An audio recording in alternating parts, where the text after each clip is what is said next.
কেন ভক্তরা আপনাকে গরিবের কারিনা কাপুর বলে? হোস্টের চেয়ারে বসার আগে আরো নলেজ গ্যাদার করে নেবেন। কথা তো আপনি প্রথমে বলেছেন, তিনি তো বলেন।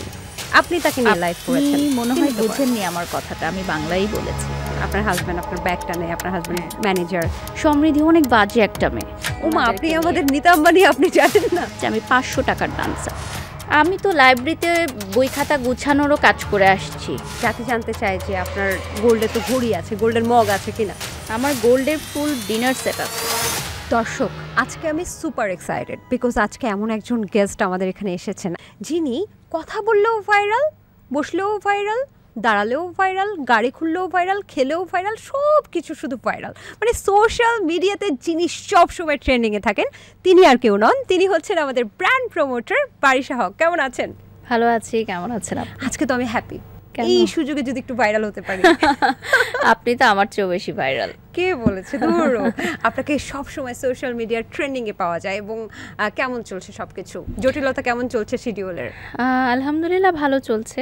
জটিলতা কখনো আমার যায় না, কারণ আমি খুব ব্যালেন্স করে চলি এবং আমি খুব ডিসিপ্লিন লাইফ লিড করতে পছন্দ করি। আমি সেদিন একটা স্ট্যাটাস দিয়েছিলাম যেটা খুব পছন্দ করেছে সবাই। Discipline life is very important যদি আপনি সাকসেসফুল একটা লাইফ চান। আমাদের ইন্ডাস্ট্রিতেই অনেককে আমি দেখেছি যারা খুব বেশি ভালো কাজ করেছেন বা অনেক প্রতিভাবান, super talented, but discipline life lead করে নাই বিধায় তারা অনেকেই ঝরে গেছে, নাই কাজ করছে না, হারিয়ে গেছে। কিন্তু এত ডিসিপ্লিনের মাঝেও আমি যতটুকু জানি বারিশা হক 24 ঘন্টার মধ্যে 20 ঘন্টা কাজ করার অভিজ্ঞতা আছে এবং সেটাও ডিসিপ্লিনের কম হয়। বারিশা হক কি ধর্মীয় অনুশাসন খুব সুন্দরভাবে মেনে চলেন কিনা? যেহেতু আমরা মেকআপ করি, এ ধরনের ড্রেস আপে থাকি, back to back live session থাকে, প্রতিদিন হয়তো নিয়ম মেনে চলা হয় না, কিন্তু যখন বাড়িতে থাকি বা সময় সুযোগ পাই তখন অবশ্যই আমি চেষ্টা করি ধর্মীয় অনুশাসন অনুযায়ী চলতে। আচ্ছা, এটা আউট অফ দ্য বক্স আমার একটা প্রশ্ন। আমি আজকে আপনাকে দেখলাম অনেকদিন পর, দেখার পর কেন যেন মনে হচ্ছে কি একটা চেঞ্জ আসছে। বিউটিফিকেশনের জন্য বিভিন্ন ব্র্যান্ডে যেতে হয় আমাদেরকে, হাই পেমেন্ট দিয়ে অ্যাজ আ মডেল তারা কাজ করায়। তো তখনই আমি লিপে ফিলার করিয়েছিলাম। তো এগুলো তো 6 to 8 মান্থস থাকে, তো চলে গেছে, আমি আর এটা করাই নাই, তো অটোমেটিক্যালি চলে গেছে। বাহ, চমৎকার। আপনার কানে দেখতে পাচ্ছি খুব সুন্দর একটা ইয়াররিং এবং আজকে একটু বড় পরেছেন। সাধারণত আপনি গর্জিয়াস ড্রেস পরলেন, এজন্য আমি একটা কানে ইয়াররিংস পরেছি। এটাও কি বিশেষ কিছু? হ্যাঁ, আমি হচ্ছে একটা কোম্পানি প্রমোট করি, মানে ওদের সাথে আমার এরকম চুক্তি আছে যে আমি ওদের গয়না ছাড়া আর কারো গহনা পড়তে পারবো না। তো এই জন্য ওরা আমাকে ইয়ারলি একটা হাই রেমুনারেশন চার্জ করে যে শুধুমাত্র ওদের গহনাই আমি পরবো। এগুলো কি মানে রিফান্ডেবল? বা হ্যাঁ, ডেফিনেটলি এগুলো আমরা স্পন্সর নেই, মানে আমি স্পন্সর নেই, তো ওই কোম্পানিরই গহনা আমাকে সবসময় ক্যারি করতে হয়। এখন তো সবার প্রশ্ন যে বারিশা হক আজকে যা পড়েছে তার মধ্যে নিজের কেনা কোনটা?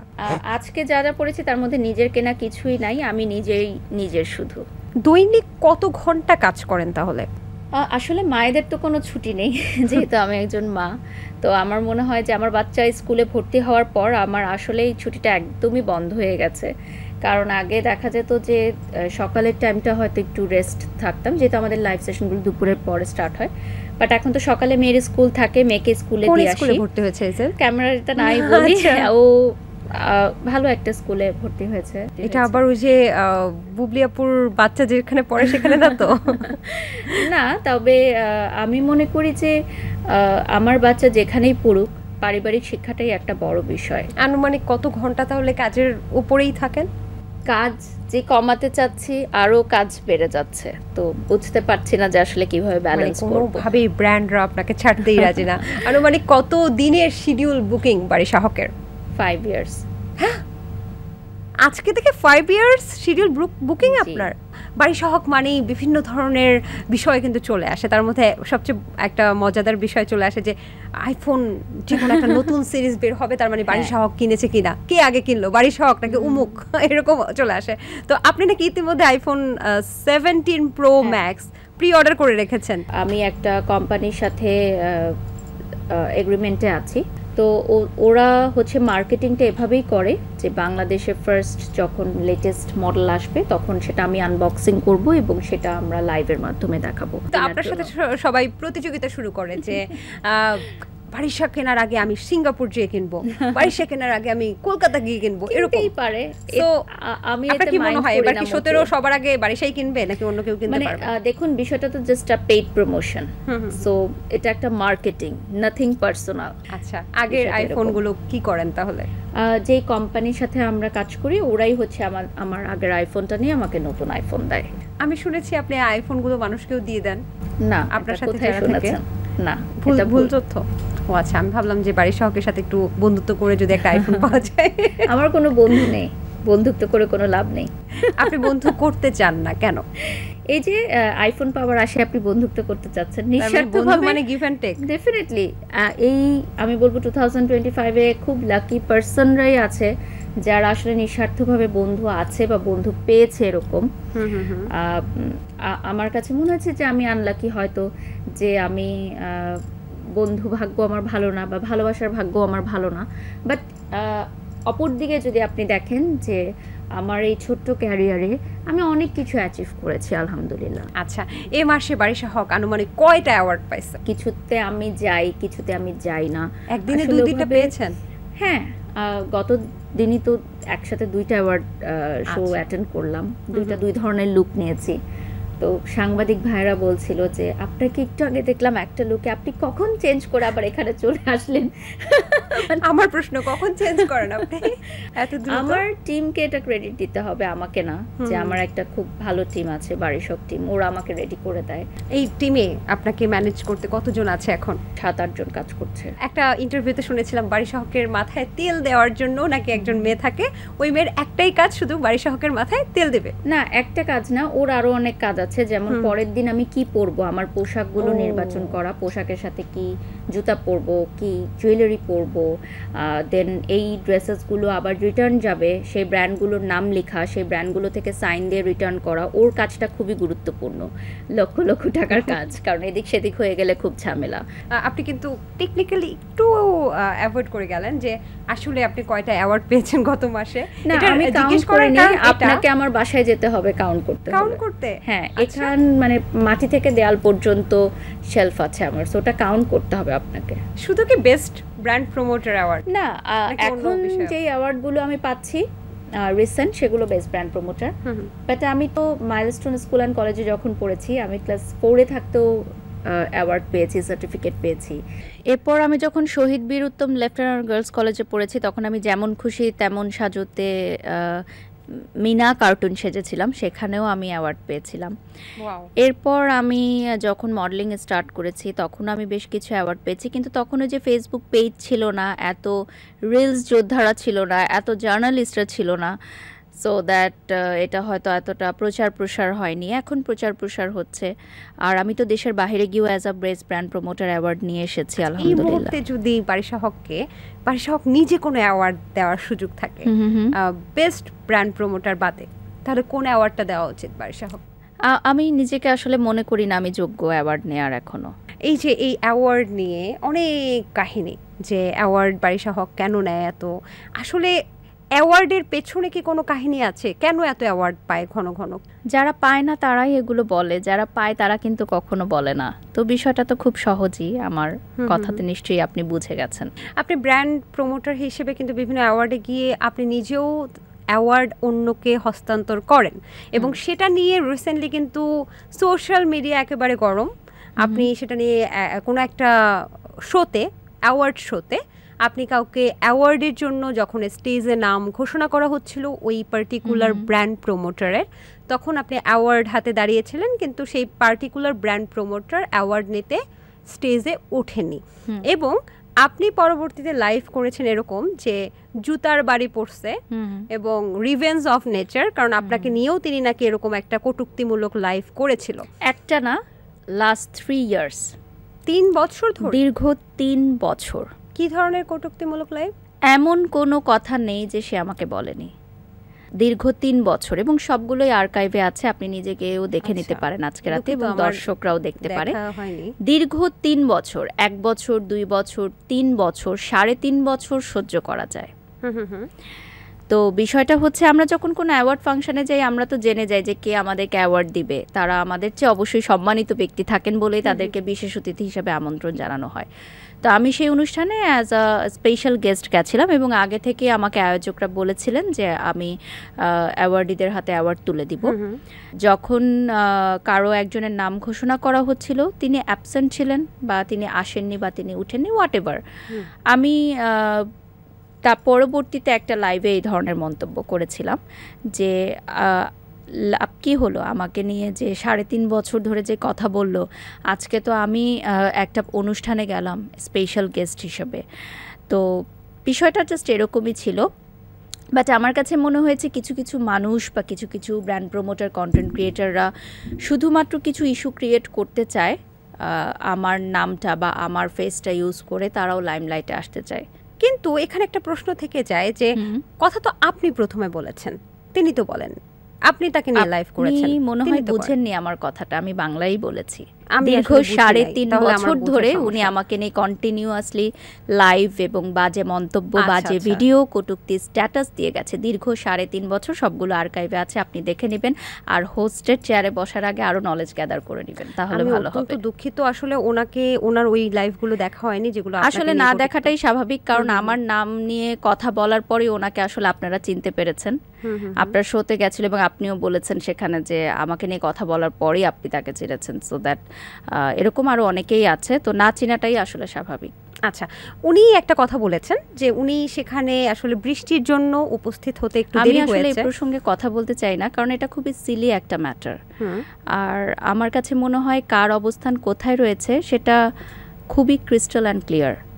সো এমন কোনো মানুষকে নিয়ে আসলে কথা বলতে চাই না যাকে নিয়ে কথা বলা আমার সাজে না। আচ্ছা, এই ইস্যুটা নিয়ে আরেকজন মানুষের ইস্যুটা চলে আসে, যেটা আমরা সোশ্যাল মিডিয়াতে দেখতে পেয়েছি। মানে যেটা হয় যে আপনাদের এই ধরনের যখন ডিজিটাল ঝগড়া লেগে যায়, তখন এক পক্ষ, তুমি বারিশা পক্ষ না তুমি উমুক পক্ষ, না তুমি এই পক্ষ না তুমি ওই পক্ষ, এরকম পক্ষপক্ষী হয়ে যায়। এবং তখন আর কি সবাই মিলে হুমড়ি খেয়ে পড়ে, ঝগড়ার এখন কি অবস্থা টেনে টেনে দেখে আসে। তো সেক্ষেত্রে আমি একটা নির্দিষ্ট ব্যক্তির কথাই বলতে চাই, যিনি ভিক্টর মামা, দিঘি, চিত্রনায়িকা দিঘির মামা। তিনি কিছু একটা স্ট্যাটাস দিয়েছেন বা কিছু একটা ভিডিও করেছেন। স্ট্যাটাস আমি দিয়েছিলাম, আমি বলছি যে ভিডিও করেছিলেন, সেটার প্রেক্ষিতে আপনি একটা স্ট্যাটাস দিয়েছিলেন যে আপনার আবারও রং ইনফরমেশন, আপনি হোস্টিং চেয়ারে বসার আগে আরো নলেজ গ্যাদার করবেন। একদমই, আমার মনে হচ্ছে আমি আসলে এই ব্যাপারগুলো একদম পুরোপুরি জানি না। আপনি আমাকে আমারই গেস্ট হতে হবে। হ্যাঁ, আপনি আমাকে পুরোপুরি জানিয়ে দেন। আপনি তো আগে হোস্ট ছিলেন। আগে, এরপর উনি লাইভ করেছেন। আর স্ট্যাটাসটা ওনাকে কেন্দ্র করেছিল না, ওনার নাম মেনশন করা হয়নি। উনি হয়তো এই অ্যাক্টিভিটিসগুলো করেছেন কখনো না কখনো, এজন্য উনি ধরে নিয়েছেন যে ওনাকে বলা হয়েছে। না, আমার জানা মতে উনি আপনাকে নিয়ে একটা ভিডিও বানিয়েছিলেন, প্রথমে লাইভ করেছেন না, লাইভটা পরে করেছে। উনি একটা ভিডিও বানিয়েছিলেন আপনাকে মুখ করে। আচ্ছা, সেটা যদি আপনি অস্বীকার করেন যে আপনি দেখেননি, না দেখে স্ট্যাটাসটা দিয়েছেন, তাহলে আমার মনে ভিডিও বানিয়েছেন। আপনাকে নিয়ে আমি ভিডিও বানিয়েছি, আপনিও আমাকে নিয়ে ব্যঙ্গ করে ভিডিও বানিয়েছিলেন একজন ব্র্যান্ড প্রমোটার সাথে হসপিটালে। সো আমি তো আপনার অনুষ্ঠানে এসেছি। না, আমার মনে হয় না আমি আপনাকে নিয়ে ব্যঙ্গ করে করেছি। সরিও বলেছিলেন। না, আপনি আমাকে ভুল বুঝেছিলেন। সেটা না, ভুল বুঝিনি, ওই ভিডিওটা এখনো আমার কাছে আছে, আপনি অনুষ্ঠান শেষে দেখে দিতে পারেন। বাট ওটা আসলেই ভুল বুঝাবুঝি, আপনি কষ্ট পেয়েছেন, তাই আমি সরি বলছি। আমি কষ্ট পাই না আসলে, কারণ কি সমৃদ্ধি, কারণ হচ্ছে আমি জানি আমি কে। অ্যাটলিস্ট দিন শেষে আয়নার সামনে যখন দাঁড়াই, আমি বলতে পারি যে আমি একজন ভালো মনের মানুষ এবং আমি খুব পজিটিভ একটা মাইন্ডের মেয়ে, নিঃসন্দেহে। এবং আমার বিশ্বাস যে যেহেতু তোমাকে তুমি করেই বললাম, যেহেতু তুমি আমার বয়সও ছোট হবা, প্রফেশনও ছোট হবা, যেহেতু তুমি এই সেক্টরে আছো, তুমি জানবে যে আমি যেহেতু প্রায় দীর্ঘ 18 বছর এখন কাজ করছি আলহামদুলিল্লাহ। আমার পুরনো যারা কলিগসরা আছেন, সিনিয়র প্রোডিউসার, ক্যামেরা পার্সন যারা আছেন, তাদের কাছ থেকে তুমি জানতে পারবে যে আসলে আমি কেমন মেয়ে। সেটা নিঃসন্দেহে আমরা জানি। স্নেহ করে, ভালোবাসে সবাই। আপনি খুবই প্রফেশনাল একজন মানুষ। প্রফেশনাল কাজের বাহিরেও একটা মানুষের সাথে যখন দিনের পর দিন তুমি কাজ করবে, তখন তুমি বুঝতে পারবে যে মানুষটা কেমন। বাট তার সাথে যখন তুমি ট্রাভেল করবে, দেশের বাইরে যাবে, বুঝতে পারবে মানুষটা কেমন। দীর্ঘদিন একটা মানুষের সাথে না চললে তুমি আসলে বুঝতে পারবে না। অনেক মানুষ আছে যে খুবই প্রফেশনাল, বাট তাদের মনটা হচ্ছে খুবই কালো এবং কুৎসিত।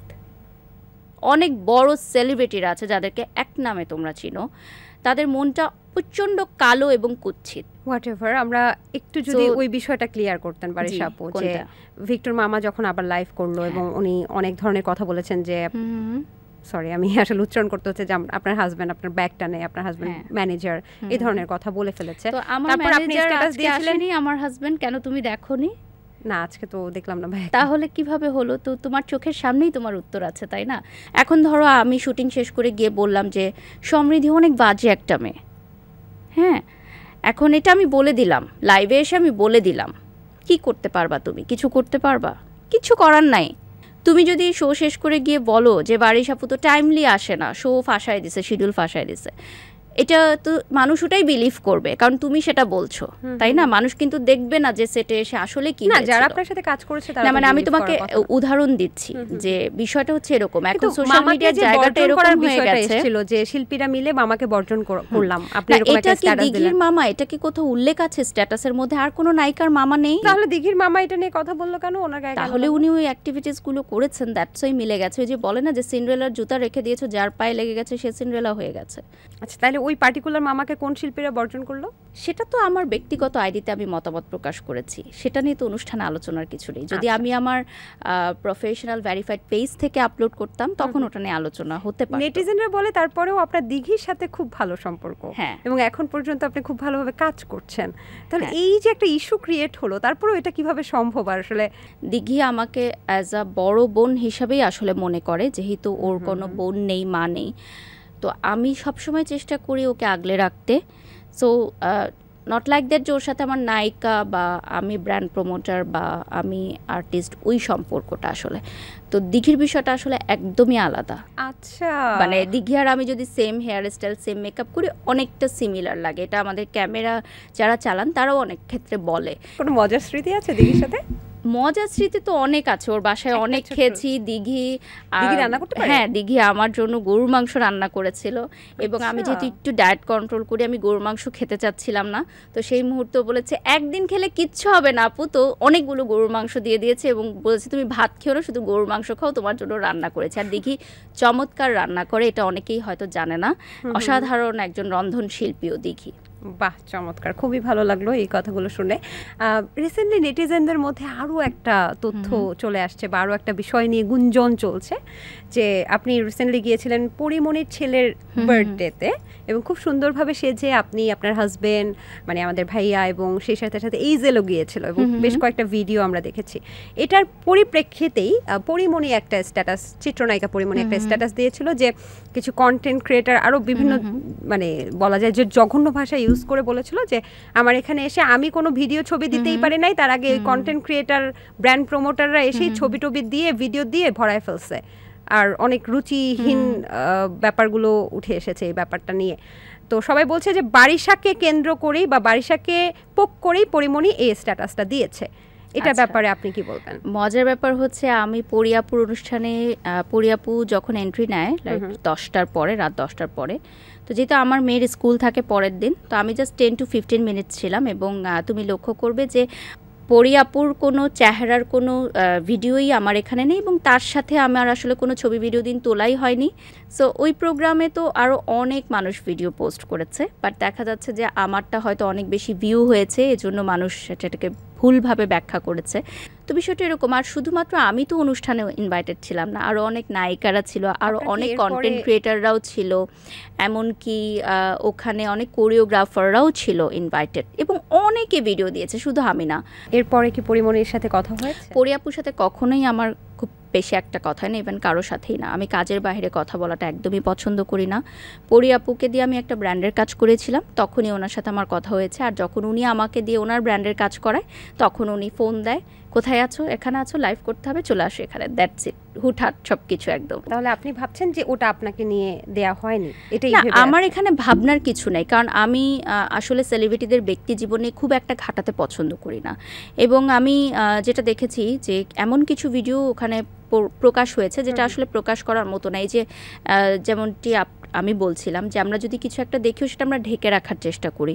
ওই প্রোগ্রামে এমন অনেকেই ছিলেন যারা কিছু ব্যক্তিগত ফুটেজ শেয়ার করে দিয়েছে। আমি বলবো না, তুমি বুদ্ধিমতী হলে বুঝে নিবে। না, আমরা দেখেছি কিছু ব্যক্তিগত ফুটেজ শেয়ার করা হয়েছে, ড্রিঙ্কস করা ছবি, তারপর না আমি ওগুলো দেখিনি, আমি একজন সিঙ্গারের সাথে দেখেছি, শেখ সাদের সাথে। সেটা আসলে কোনো ভালো কিছু না। আচ্ছা আচ্ছা, অপুদি আপনি একটা ইন্টারভিউতে বলেছিলেন যে অপুদি আপনাকে প্রায়ই বলে শাকিব খানের সাথে একটা সিনেমা করো। তো আমার বসার সুযোগ হয়েছিল অপুদির সাথে, এবং আমি বলেছি যে আপনি নাকি বাড়ি সাহককে বলেন যে খুঁচান যে শাকিব খানের সাথে একটা সিনেমা করো, ভালো লাগবে। উনি বলেছেন যে হ্যাঁ, শাকিব খান এবং বারিশা যদি সিনেমা করে অবশ্যই ভালো লাগবে। সো কবে দেখছি আমরা? আমি তো সিনেমা করতে চাইলে অনেক আগেই সিনেমা করতাম সমৃদ্ধি, আমি তাহলে লাইভে আসতাম না। না, বিষয়টা শাকিব খান না, বিষয়টা হচ্ছে আমার আসলে ওরকম লোভ নেই কাজের জন্য, জানো তো। মানে ওরকম লোভ করলে হয়তো আমি ফিল্মে যাওয়ার জন্য আমি ডেসপারেট থাকতাম। ফিল্মের অফারও আমি পেয়েছি, আমি করিনি। শাকিব খানের সাথে আমি পাইনি, অন্য হিরোদের সাথে পেয়েছি। কার সাথে পেয়েছেন সেটা এখন আলোচনা নাই করি, এগুলো অনেক পুরনো কথা, এগুলো অনেক পুরনো কথা। যখন আমি 500 টাকা দিয়ে ডান্স পারফরমেন্স করতাম, এটা রিসেন্টলি ভাইরাল হয়েছে, তুমি যে ব্র্যান্ড প্রমোটারের কথা বললো, উনি এসে এই কথাটা বলেছে যে আমি 500 টাকার ডান্সার। হ্যাঁ, আমি প্রাউড ফিল করি। চমৎকার। আপনি প্রায় বলেন যে আচ্ছা, যে বিষয়টা ছিলাম যে অপুদি আপনাকে সিনেমা করতে বললো, বুবলির সাথেও তো অনেক কাজ করছেন। বুবলি আপু আপনাকে সিনেমা করার জন্য বলে না যে শাকিব খানের সাথে একটা সিনেমা করেন? না, বুবলি আপু আমাকে বলে যে ও তো নায়িকাই, ওকে মনে হয় না ও ব্র্যান্ড প্রমোটার, ওকে মনেই হয় ও নায়িকা। সবসময় আমাকে দেখলেই এটা বলে, এই নায়িকা কেমন আছো। ও আচ্ছা। নেটিজেনরা জানতে চায় বারিশা হক কি অপুদিকে মিস করে না? মিস কেন করব, মানে উনি তো চলে যাননি, আমি তো চলে যাইনি। কাজ হচ্ছে না কেন? একসাথে কবে দেখতে পাবো আবার? ব্র্যান্ডসরা যখন যাবে তখন দেখতে পারবেন। রিসেন্ট তো আমরা একটা শো করেছি, একসাথে কাজ করেছি, তো কাজ করিনি এমন না। আচ্ছা, আপনি যদি নায়িকা হতেন, আপনার তো হাইট অনেক বেশি, নায়ক পাওয়া যেত? না, আমার হাইট খুব কম, 5'5" অনলি। এটা র্যাম্পের জন্য খুব কম হাইট, এবং আমি অনেক র্যাম্পের কাছ থেকে, ইন্টারন্যাশনাল শো থেকে বাদ পড়েছি হাইটের জন্য। আমরা অনেক কিছুই জানি যে বারিশা হক অনেক নায়িকার সাথে তুলনা করে মানুষ, ভক্তরা, যে বারিশা হক অমুক নায়িকার মতো দেখতে, অমুক নায়িকার মতো দেখতে। জানি না, আপনি জানেন না কিছু? না, আমি এটা দেখিনি কার সাথে তুলনা করে। কেন ভক্তরা আপনাকে গরিবের কারিনা কাপুর বলে?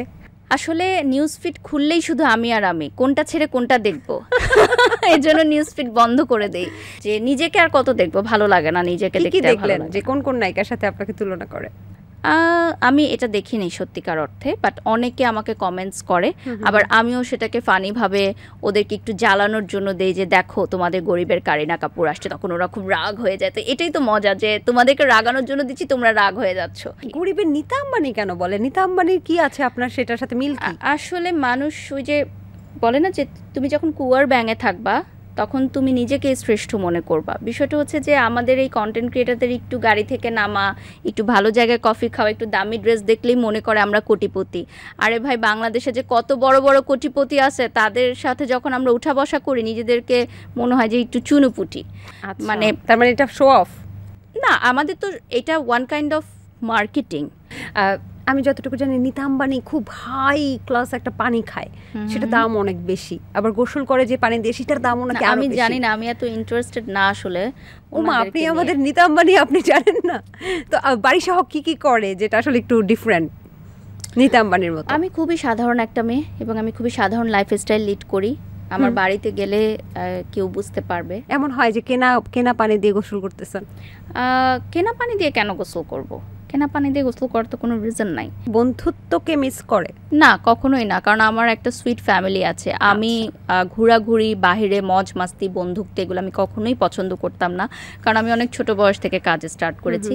সো আমার কাছে মনে হতো যে এটা মানে বেহুদা আড্ডাবাজি করা, ওয়েস্ট অফ টাইম। এই টাইমে আমি একটু কাজ করবো, আমি একটু পয়সা কামাবো, দ্যাটস ইট। আমি ছোট থেকে অনেক ওয়ার্কহোলিক, জানো। বন্ধু যেটাকে আমরা বুঝি যে বাইরের বন্ধু, এটা রাখাটা উচিত না জীবনে, কখন মনে হয়েছে এটা? না না, এটা মনে হয়নি। আমি যেহেতু অনেক ছোট থেকে কাজ স্টার্ট করেছি, তো দেখা যায় যে 1 দিন 2 দিন 3 দিন যদি তুমি বন্ধুদের আড্ডায় না যাও, 4 দিনের দিন আর তোমাকে দাওয়াত দিবে না, যে ও তো আসেই না, ওকে দাওয়াত দিয়ে কী করবো, ও তো খালি কাজ আর কাজ করে।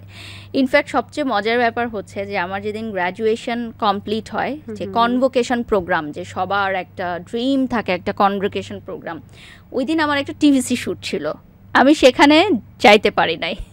তো এখন আমার যে হাজব্যান্ড, ও আর আমার কনভোকেশন সেম ডেটে ছিল, তো তখন ও তো আমার ফ্রেন্ড ছিল না, জাস্ট ক্লাসমেট ছিল, বাট নাম্বার জানতো বা ফেসবুকে আমাদের যোগাযোগ ছিল। তো ওই দিন আমাকে খুব বকা দিচ্ছে যে হ্যাঁ, তুমি তোমার গ্র্যাজুয়েশন কমপ্লিট হয়ে গেছে, আজকে আমরা সবাই টুপি পরবো, আজকে ছবি তুলবো, তুমি আজকেও কাজে গেছো। মানে ও তো আমার ফ্রেন্ড না, জাস্ট একটা ক্লাসমেট বলছে। তো ওর এই কথাটা শুনে আমি রাত্র 10টা 10:30টার দিকে আসছিলাম জাস্ট হচ্ছে টুপি পরে একটা ছবি তোলার জন্য, মানে শুটিং থেকে আধা ঘন্টা ছুটি দিয়ে আমি বাইক দিয়ে আসছি, বাইক দিয়ে আবার চলে গেছি। একটা স্টোরি, বেগুনি কালার লিপস্টিক, এটা নিয়ে সোশ্যাল না মিডিয়া। না, blue colour lipstick. Blue colour, আবার গ্রিন কালারও দিলেন দেখলাম। আর কি কি কালার দিবেন? আরও আছে, এগুলো হচ্ছে সিক্রেট, রেখে Secret? দিয়েছি জমিয়ে। হ্যাঁ, যখন আবার দেখা যাবে একটু রিচ কমে গেছে তখন আবার দিয়ে দিব। ওই যে বলে না যে আমাকে একজন সেলিব্রিটি একবার বলছিল যে বাড়ি যখন দেখবা যে পুকুরের মধ্যে কোনো পানি নড়াচড়া নাই তখন নিজেই পুকুর পাড়ে গিয়ে একটা ঢিল দিয়ে দিবা, তাহলে হালচাল মেচে যাবে। তাহলে বেগুনি কালার, সরি নীল কালার লিপস্টিক কি আসলে পুকুর পাড়ে ঢিল মারার মতো ব্যাপার? এক্স্যাক্টলি, ভিউজ এর জন্য। আচ্ছা, ডেফিনেটলি। এখন সবাই যদি আপনার দেখা লাইভে কাজ করেছি, ওই লাইভে তো 100% স্টক আউট হয়েছে। তারপর 100% স্টক আউট। না, নীল কালার লিপস্টিক না, নীল কালার লিপস্টিক পরে আমি যে লাইভ করেছি। এবং এখন যে ব্র্যান্ডসরা নীল কালার লিপস্টিক দিয়ে আসতে বলে তাদের জন্য এক্সট্রা পেমেন্ট চার্জ করছি, যে শুধুমাত্র লিপস্টিক দিয়ে আসার জন্য আরো টাকা দিতে হবে। কত বাড়ছে আনুমানিক? ওইটা তুমি আমাকে ইনবক্সে নক করলে আমি বলে দিই। না না, পার্সেন্টটা খালি বলেন। না, পার্সেন্ট এখন বলা যাবে না। দেখছেন অবস্থা, ব্লু কালার লিপস্টিক নিয়েও বিজনেস। ওকে, সো মেয়েরা যদি এখন সবাই ব্লু কালার লিপস্টিক দিয়ে ঘুরে কেমন লাগবে আপনার কাছে? না, এটা তো ফেসবুকে এখন একটা ট্রেন্ড হয়ে গেছিল যে ব্লু কালার লিপস্টিক দিলে রিচ আসে, আসলে কিন্তু তাই। এটা অনেকে টেস্ট ড্রাইভও করছে। আগে জানলে আমি ব্লু কালার লিপস্টিক দিয়ে আসতাম। তো বিষয়টা হচ্ছে খুব ইন্টারেস্টিং। বুস্ট তো অনেক টাকা দিয়ে করে মানুষ, বুস্টিং করলে একটু রিচ হয়। তো without any boost just blue colour লিপস্টিকই এত চমৎকার একটা কাজ করে দিল, এটা তো ভালো। ছোট্ট করে বলবেন যে কারিনা কাপুরের কি আছে আপনার নাই? আলহামদুলিল্লাহ, আমার যতটুকু আছে সেটুকু নিয়ে আমি অনেক স্যাটিসফাইড। আমি কখনো পাশের মানুষটাকে দেখি না যে কি আছে না, আমি কখনো আসলে কম্পেয়ারই করি না যে ওর এটা আছে আমার নেই। এটা করলে তুমি কখনো ভালো থাকতে পারবে না। আরে কারিনা কাপুরের সাইফ আলী খান আছে, আপনার নাই? না, আমি চাই না সাইফ আলী খান, আমার হাজব্যান্ড আছে, that's enough for me. So আমি সাইফ আলী খান চাই না। আপনার স্বর্ণ ডায়মন্ড কোনটা বেশি পছন্দ?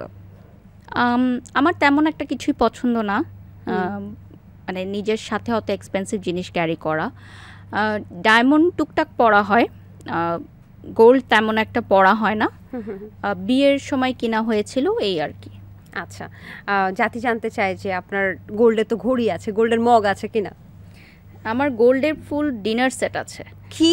গোল্ড মানে গোল্ডের বর্ডার করা একটা কোম্পানিতে পাওয়া যায়, ওটা অনেক আগে কিনেছিলাম আমি, ওটা এখনো আছে, আমি যত্ন করে রেখেছি। ওটা বাসায় মেহমানরা আসলে খেতে দেই। তো ওটা বাড়ি সহকের বাসায় গেলে গোল্ডের ডিনার সেটে খেতে পারবো। না, ওটা পুরোটা গোল্ডের না, জাস্ট হচ্ছে বর্ডারটা থাকে, এই যে যেমন মগের যে বর্ডারটা আছে না, না গোল্ড প্লেটেড না, গোল্ড বর্ডারটা থাকে, বিভিন্ন কোম্পানিতে পাওয়া যায়। হ্যাঁ, তো ওটা হচ্ছে জাস্ট বর্ডারটা থাকে, এরকম কিছু ডিনার সেট পাওয়া যায়। তো অনেক শখ করে কিনেছিলাম আমি ওটা, যে আচ্ছা কিনি, এই আর কি। একবারই কেনা হয়েছিল, মনে নেই, এটা অনেক আগের কথা। আচ্ছা আচ্ছা আচ্ছা। বুবলি এবং শাকিব খানকে নিয়ে কিন্তু সম্প্রতি অনেক বেশি সোশ্যাল মিডিয়াতে কথা হচ্ছে, যেমন বুবলি এবং শাকিব খান এবং তাদের সন্তান বীর কোয়ালিটি টাইম স্পেন্ড করছেন আমেরিকায়, এবং আপনি এই অবকাশ যাপন নিয়ে একটা কথা বলেছিলেন যেটাও ভাইরাল হয়েছে, যে আপনি এই বিষয়টা আগেই জানতেন। আসলে কি বুবলি আপু আপনাকে আগে জানিয়ে গিয়েছিলেন? দেখুন, আমাদের বুবলি আপুর সাথে অনেকগুলো কাজ বুক হয়ে আছে, যেগুলোর ওনাকে ডেট দিতে হবে। আচ্ছা, তো বুবলি আপু আগেই বলেছিলেন যে উনি আমেরিকা থাকবেন, সো উনি পারবেন না তখন ওই সময় থেকে ওই সময় কাজটা করতে। তো হয় এর আগে করতে হবে, না হয় এর পরে করতে হবে। তো এটা খুব সিম্পল সমৃদ্ধি, এটা খুব সিম্পল একটা কথা, যে আমার কোনো পরিচিত মানুষ যদি টিকিট কাটে তাহলে তো আমি আগে থেকে জানবো। যেমন আমি আগামী মাসে দেশের বাইরে যাচ্ছি, এটা তুমি জানলে। এখন তুমি যদি লাইভে এসে বলো যে আমি আগে থেকেই জানতাম বারিশ আপু যাবে দেশের বাইরে, তো এটা কি কোনো খারাপ কিছু, বা এটা কি কোনো খারাপ মন্তব্য করার মতো কিছু? যারা আসলে জানে না, যারা মূর্খতার পরিচয় দেয় যে এই টপিকটা নিয়েও কথা বলতে হবে, এটাও কোনো টপিক কথা বলার? মানুষকে এতটাই লাইফলেস হয়ে গেছে, এতটাই লাইফলেস হয়ে গেছে যে নিজের জীবনের কোনো কাজই নাই, যে আরেকজন বিদেশে যাবে সেটা তার একজন কাছের মানুষ যদি জানে, এটা কোনো টপিক কথা বলার? আচ্ছা, বুবলি আপুর সাথে অনেকগুলো কাজ করেছেন, এমন কি হয় যে বুবলি আপু যখন কাজ করে শাকিব খান ফোন দিয়ে অনেক বলে যে কখন আসবা, বা ড্রপ করতে নিয়ে আসে, কখনো নিতে আসে কিনা? কাজের বাইরে আসলে আর্টিস্টদের প্রফেশনাল লাইফ নিয়ে আমি ঘাটাঘাটি করা পছন্দ করি না, বিধায় হয়তো দীর্ঘ বছর ধরে তাদের সাথে আমার সম্পর্ক ভালো থাকে। আমি যেমন পছন্দ করি না যে আমার পার্সোনাল লাইফ নিয়ে কেউ কথা বলবে, আমিও সে স্পেসটা দেই না। এবং আমিও ওটা পছন্দ করি না। নিজের থেকে যদি কেউ বলে সেটা আলাদা প্রসঙ্গ, বাট সেটাও আমি মনে করি না ক্যামেরার সামনে বলাটা আমার শোভা পায়।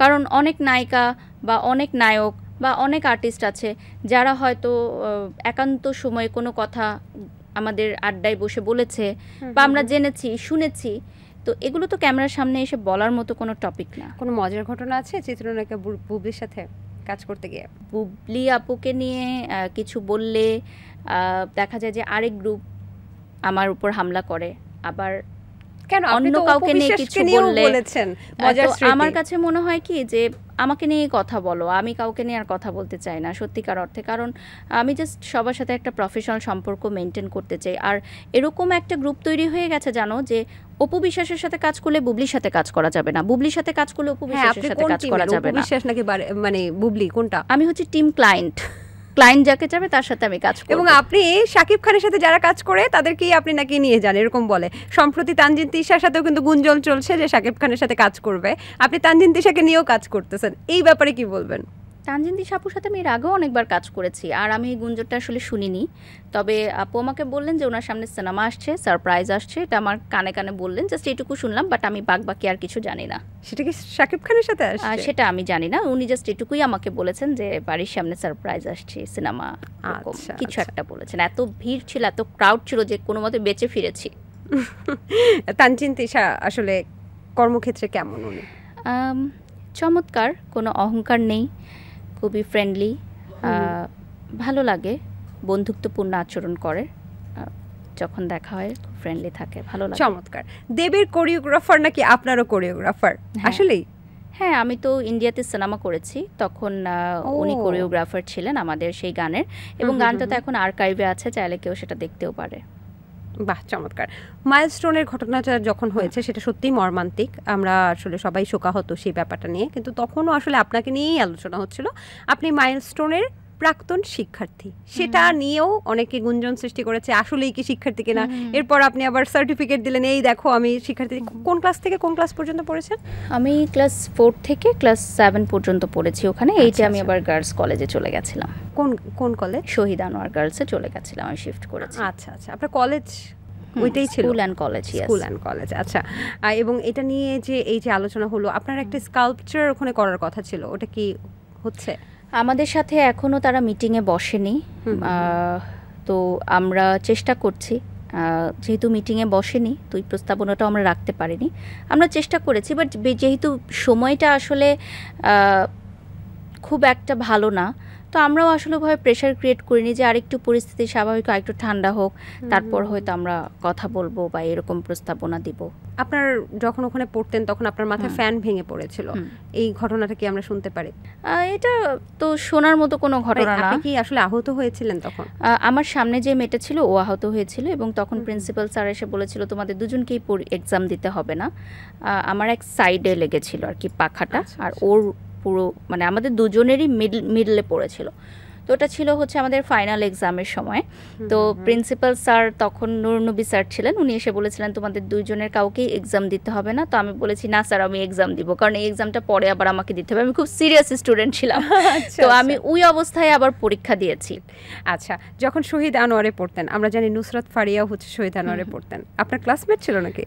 ও কমার্সে পড়তো, আমি আর্টসে পড়তাম, একই ক্লাসে পড়তাম আমরা আর কি। তখন কথা হয়নি আপনাদের? হ্যাঁ, অবশ্যই কথা হতো।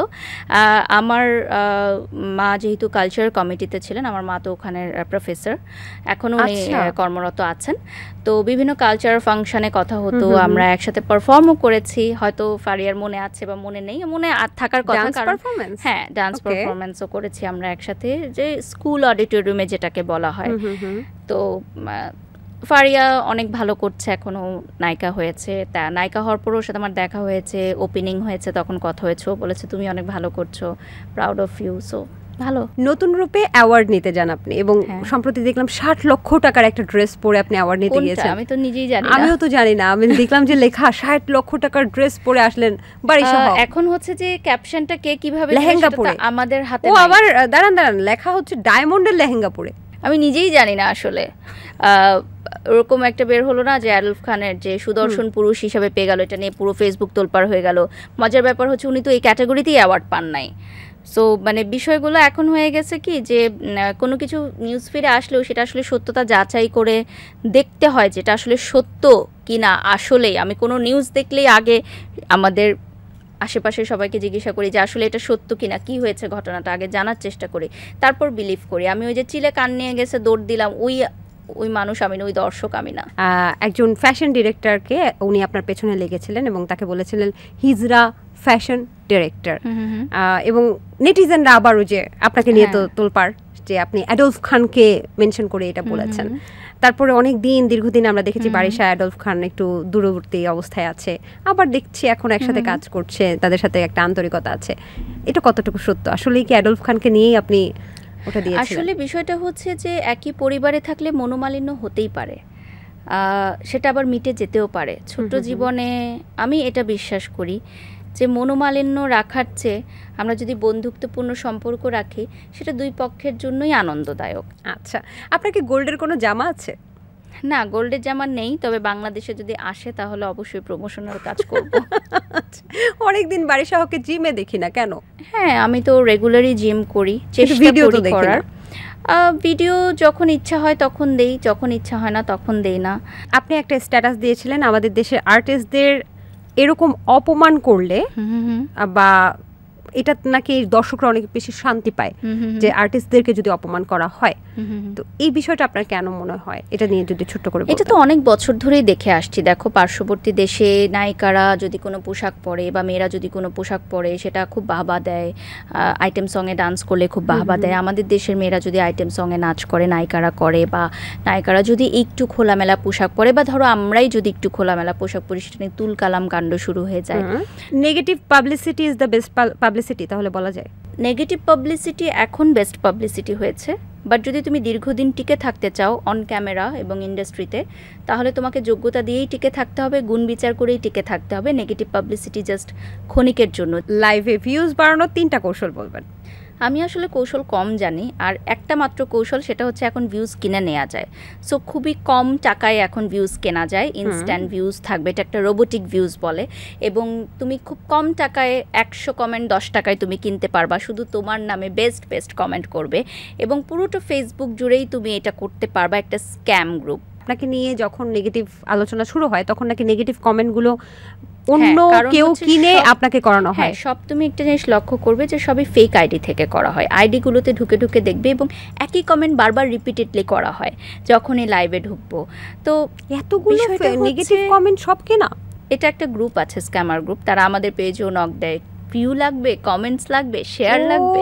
ওরা তো আপনি কেনেন না কেন?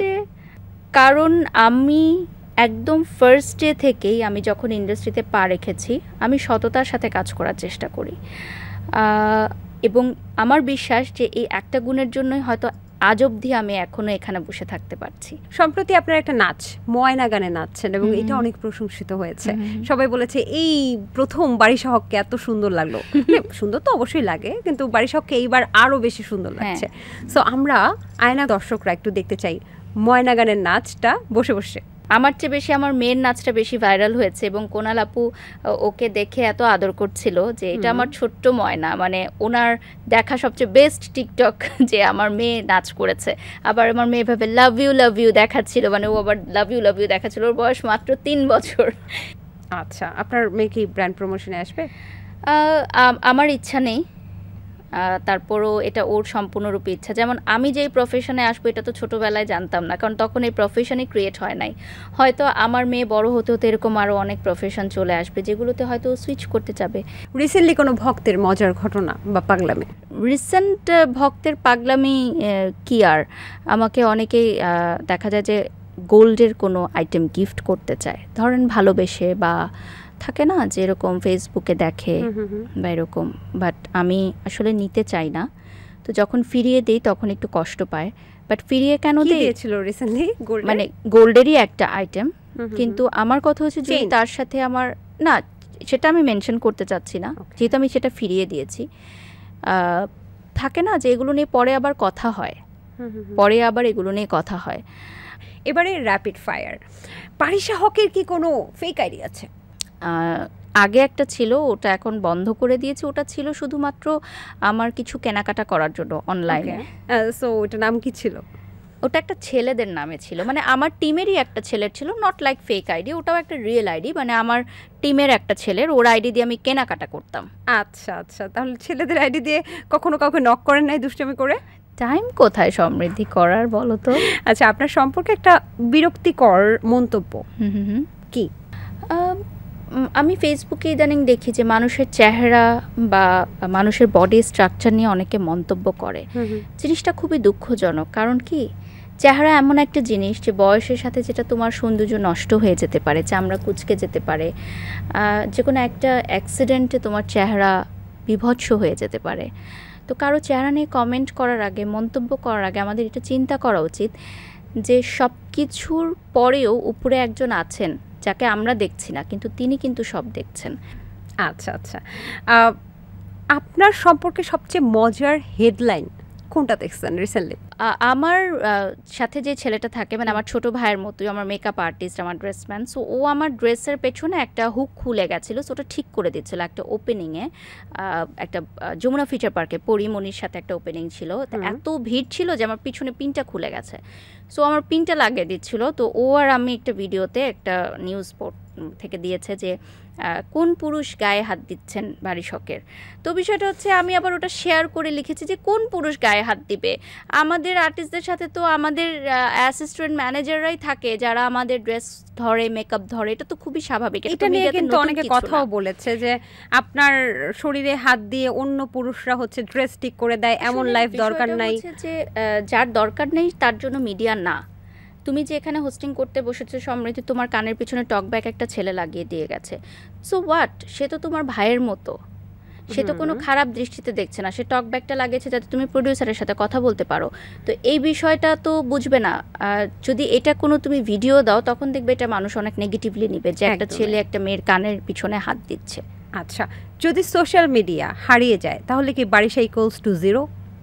আমি তো লাইব্রেরিতে বই খাতা গুছানোরও কাজ করে আসছি, তো আমার কাছে আসলে জিরো কোনো কিছু না। যখন বই খাতা গুছাতেন লাইব্রেরিতে, তখন কত টাকা বেতন পেতেন? 10,000 টাকা বেতন পেতাম, কিন্তু আমাকে দেওয়া হতো 8,000 টাকা, কারণ 2,000 টাকা বাঙালি একটা এজেন্সিকে দিয়ে দিতে হতো, যেই এজেন্সির মাধ্যমে আমি জবটা পেয়েছিলাম। এখন আপনার টিমে যারা আছেন তাদের সর্বনিম্ন বেতন কত? 30,000। আচ্ছা, ভাইরাল হলে কি বারিশা হক গর্ববোধ করে? আমাকে খুব ভালো কথা বললেও আমি এখন খুব খুশি হই না, আবার কেউ কোনো কটূক্তি করলেও আমি খুব মন খারাপ করি না, কারণ আমাদের এই সোশ্যাল মিডিয়াতে এমন যে আজকে যে হিরো কালকে তাকে জিরো, আজকে যাকে বাহবা দিচ্ছে কালকে তাকে আবার নামিয়ে দিচ্ছে। সো এইখানে আসলে কোনো স্টেটমেন্ট দিতে পারবো না আমি। বারিশা হক তার হাজবেন্ডের নাম কি দিয়ে সেভ করে রেখেছে মোবাইলে? হাজবেন্ড। ওকে, দুইটা নাম্বার থাকলে কিভাবে সেভ করছেন? হাজবেন্ড 1 2 3 এভাবে করেন না? একটা হচ্ছে হাজবেন্ড আর একটা হচ্ছে হাজবেন্ড 2। কি মানে ওর সেকেন্ড নাম্বার যেটা, ওটা তো কথা হয় না কারণ ওটা অফিশিয়াল নাম্বার। চমৎকার। এবারে একটা চমৎকার প্রশ্ন, সেটা হচ্ছে ঘুম থেকে উঠে আপনি এই ব্যক্তিদেরকে দেখলে কি বলবেন? সবার প্রথম কি কথাটা বলবেন? ঘুম থেকে উঠে আপনি যদি দেখেন বুবলি আপনার পাশে বা আপনার বাসায় বেড়াতে এসেছে, কি বলবেন একটা কথা? কবে আসলেন আমেরিকা থেকে? ওকে, ঘুম থেকে উঠেই যদি দেখেন শাকিব খান আপনাদের বাসায় বেড়াতে এসেছে, কি করবেন? কি খাবেন? দুলা ভাই। ওকে, দুলা ভাই? দুলা ভাই না, যদি সে বুবলি আপুর হাজবেন্ড হয় তাহলে সে আমার দুলা ভাই হলো না? ঘুম থেকে উঠেই আপনি যদি দেখেন দিঘি আপনার বাসায়, কি বলবেন? অবাক হব না, কারণ ও হুটহাট চলে আসে, আর আসার সময় সবসময় একটা মিষ্টির প্যাকেট নিয়ে আসে এজেলের জন্য। ঘুম থেকে উঠে আপনি যদি দেখেন পূজাচেরি আপনাদের বাসায়? ডেফিনেটলি ও কোনো কাজেই এসেছে, কারণ ওর সাথে আমার ওরকম কোনো বন্ডিং নাই যে খুব একটা ফ্যামিলিয়ার সম্পর্ক, সো কোনো কাজেই হয়তো ও আসবে। ঘুম থেকে উঠেই যদি দেখেন আপনার বাসায় ব্র্যান্ড প্রমোটার লিওনা আসছে, কি করবেন? কিছুই করব না, এক কাপ কফি খাবো আর বলবো যে আপনার আমার সম্পর্কে যে ভুল ধারণা আছে চলেন সেটা মিটমাট করি। বাহ। ঘুম থেকে উঠেই যদি দেখেন উদ্যোক্তা তনি আপনার বাসায় এসছে, সানভিজ বাই তনি ওনার, কফি খাওয়াবেন? সেম, কারণ আমি বিশ্বাস করি আমাদের জীবনটা খুব ছোট, আর এই জীবনে আসলে মানুষের সাথে মনোমালিন্য রাখাটা খুবই বোকামি, এটা আমি বিশ্বাস করি। আমি বললাম না যে সমৃদ্ধি, যে আমরা আজ আছি কাল নেই, তো আমরা কি করে গেছি, কত টাকা রেখে গেছি, কত ফেম আমরা কামিয়েছি, এটা থাকবে না। থাকবে যে আমি তোমার সাথে আজকে এখানে বসে কথা বলেছি, ভালো কথা বলেছি না খারাপ কথা বলেছি, সেটাই তোমার স্মরণে থাকবে। তুমি কিন্তু জানো না যে আমার ব্যাংকে কত টাকা আছে বা আমি কত লক্ষ টাকার ড্রেস পরছি। তোমার মনে থাকবে যে আমি তোমার সাথে কি ব্যবহারটা করেছি। আচ্ছা, তাহলে কি বাড়ির সহগ জুতার বাড়ি বা রিফারেন্স অফ নেচার সবকিছু বন্ধ করে এখন সবার সাথে বন্ধুত্ব করতে যাচ্ছে? না, তুমি যে কথাটা উল্লেখ করলে বারবার শোতে, সেটা কিন্তু at the end of the peak মোমেন্টে গিয়ে আমি বলেছি। তারা কি কি বলেছে সেটা কিন্তু তুমি উল্লেখ করনি। তাহলে এটা অডিয়েন্স কথা বলেছে, এখন আমি কি বলবো? আপনি আমাকে অনুমতি দিলে আমি বলতে পারি। আমার কাছে মনে হয় না যে এই শোতে এই কথাগুলো বলা গুরুত্বপূর্ণ, কারণ এগুলো কোনো গুরুত্বপূর্ণ পার্সন না যে তাদের কথাতে আমার লাইফের আসলে কিছু যাবে বা আসবে, কারণ দিন শেষে আমি জানি আমি কেমন। বাহ, চমৎকার। তাহলে টনি এবং লিওনাকে কফি খাওয়াতে ছিলেন বাড়ির সহগ। আচ্ছা, আপনি একজন জার্নালিস্ট, জার্নালিজম নিয়ে পড়ালেখা করেছেন আপনি। এখন যদি আপনাকে বলা হয় যে একটা হেডলাইন তৈরি করতে, এই ব্যক্তিদের নামে একটা হেডলাইন তৈরি করবেন, বুবলি আপু গুজবও ছড়াইতে পারেন। আমেরিকায় শাকিব খানের সাথে অবকাশ যাপন করছেন বুবলি। ওকে। অপু বিশ্বাস, নতুন লুকে অপু বিশ্বাস বাড়ির সহগ। আমাকে নিয়ে আর কি বলবো, আমাকে নিয়ে তো সবাই সবকিছু বলে দেয়, আমার নিজের আর কিছু বলার নেই আসলে। গুজব ছড়ান এটা তোমরা ভালো বলতে পারবে, আমি নিজেরটা নিজে বলতে পারবো না। এরপর কি লুক নিচ্ছে বাড়ির সহগ? আচ্ছা, না এরকম হতে পারে গোল্ডের স্যান্ডেল পরে আসলেন বাড়ির সহগ। আমি আসলে এগুলোতে এত ইন্টারেস্ট ফিল করি না, জানো, কারণ কোনো জিনিস যখন অনেক কমন হয়ে যায় তখন সেগুলোতে কিন্তু আর ইন্টারেস্ট থাকে না দেখার জন্য। দিঘি সম্পর্কে একটা হেডলাইন। আচ্ছা, রিসেন্ট একটা মজার ঘটনা ঘটেছে। দিঘি আর আমি এক জায়গা দিয়ে হেঁটে যাচ্ছিলাম, তো ওখানে অনেক কাদা ছিল, তো এই জন্য দিঘি মুখটা একটু বাঁকা করেছে। এটা নিয়ে মানুষ আবার লিখেছে যে আমাকে দেখে নাকি দিঘি মুখ বাঁকা করেছে। তো প্রসঙ্গটা হচ্ছে যে একটা ভিডিও দেখে মানুষ চিন্তা করলো আরও কত ভিডিও যে আমি আর দেখে হাসাহাসি করছি, আমরা একসাথে লাইভ করলাম 1 ঘন্টা, খাইয়ে দিচ্ছিলেন। হ্যাঁ, তো সেগুলো দেখেনি। তো বিষয়টা হচ্ছে মানুষ নেগেটিভ জিনিসগুলোকে পিক করে, পজিটিভ জিনিসগুলো দেখে না। একটা হেডলাইন বলেন না। ওইটাই হেডলাইন হয়েছে, হ্যাঁ, মুখ বাঁকিয়ে নিলেন দিঘি। ওকে, তানজিন তিশা। ওই যে আমি যেটা আজকে তোমার কাছ থেকে শুনলাম যে শাকিব খানের সাথে নাকি ওনার সিনেমা আসছে, এটাই তো অনেক বড় একটা হেডলাইন। ওকে, অ্যাডলফ খান। অ্যাডলফ ভাইয়ার তো বাবা এখন অসুস্থ, সো ওনার বাবার জন্যই আমি দোয়া চাইবো এবং হেডলাইনটা এমনই চাইবো যে ওনার বাবা সুস্থ হয়ে গেছেন। ওয়াও, বাহ, চমৎকার চমৎকার। সর্বশেষ টনি। আসলে ওনাকে নিয়ে আসলে আমার বলার কিছু নাই, কারণ কিছু না, জাস্ট ডে 1 থেকেই আমি ওনাকে নিয়ে কখনো কোনো কমেন্টস করি নাই, এটা তুমি দেখবা। তো উনি আমাকে নিয়ে যা বলেছেন সেটা হয়তো উনি একসময় ভুল বুঝতে পারবেন যে ওনার এটা বলা উচিত হয়নি, বা কখনো বুঝতে পারবেন না, কিন্তু আমার পক্ষ থেকে কখনোই তুমি দেখবে না তার বিষয়ক কোনো কথা বা কিছু। সো এটা স্কিপ করলেই আই গেস বেটার। চমৎকার। একদম আমরা শেষ প্রান্তে, শেষ মুহূর্তে দর্শকদের উদ্দেশ্যে তো সব কিছু বলার থাকে, তবে আজকে একটা ডিফারেন্ট কিছু বলবেন আপনি। নিজেকে নিয়ে আমরা কখনো বুঝি না যে আমাদের নেগেটিভিটি কী। সো নিজেকে নিয়ে যদি 1 মিনিট সমালোচনার সুযোগ পেতেন তাহলে কি কি বলতেন? ক্যামেরায় পাশে। মানে আমাকে নিয়ে সমালোচনা, আমাকে নিয়ে তো সমালোচনা শেষ নেই, তো নতুন করে বলার কিছু নেই। মানে এখন আমার কাছে না আর কোনো কিছু গায়ে লাগে না, কেন মানুষ যা যা বলার বলে দিয়েছে। আমি মনে হয় সোশ্যাল মিডিয়াতে এত বাজেভাবে বুলিং বা ট্রলিংয়ের শিকার হয়েছে, যেটা ইতিহাসে কোনো ব্র্যান্ড প্রমোটার বা কোনো আর্টিস্টরাও হয়েছে কিনা আমার মনে হয় না। আমার চেহারা, আমার বডি, আমার অতীত, আমার প্রফেশন সব কিছু নিয়ে। সো থাকে না যে জিনিসটা এখন খুব কমন হয়ে গেছে, নতুন করে বলার কিছু নেই। তো কিছু কিছু সময় থাকে যেরকম আমি বলি যে আমার আর কোনো ভয় নাই, কারণ মানুষ সব কিছু বলে দিছে আমাকে নিয়ে। সো আমার আর হারানোর কিছু নাই, এখন জাস্ট আমার পাওয়ার সময়। এখন দেখা হবে বিজয়ের মঞ্চে। ও বাহ, মাশাআল্লাহ, thank you so much for coming. এবং আসলেই আপনি খুব সুন্দরভাবে কথা বলাটাও শিখে গেছেন, সেটা আমি আগেও সুন্দরভাবে কথা বলতে পারতাম, কারণ আমি হোস্ট ছিলাম। সো আমি সুন্দরভাবে কথা বলাটাই আমার স্বাভাবিক। বাড়ির সব আর একটু ম্যাচিউরড হয়ে গেছে, আর একটু সুন্দরভাবে গুছিয়ে কথা বলছে। প্রশ্নগুলো পেতে পেতে হ্যাঁ ম্যাচিউরড হয়ে গেছে। Thanks to you, thank you so much for coming. দর্শক, এই ছিল আজকে আমাদের আয়োজন। আশা করছি পুরো আয়োজন ভালো লেগেছে। আগামী পর্বে আবার কোনো সেলিব্রিটি গেস্ট নিয়ে কিন্তু আমরা হাজির হব। সে পর্যন্ত ভালো থাকুন, সুস্থ থাকুন, খোদা হাফেজ।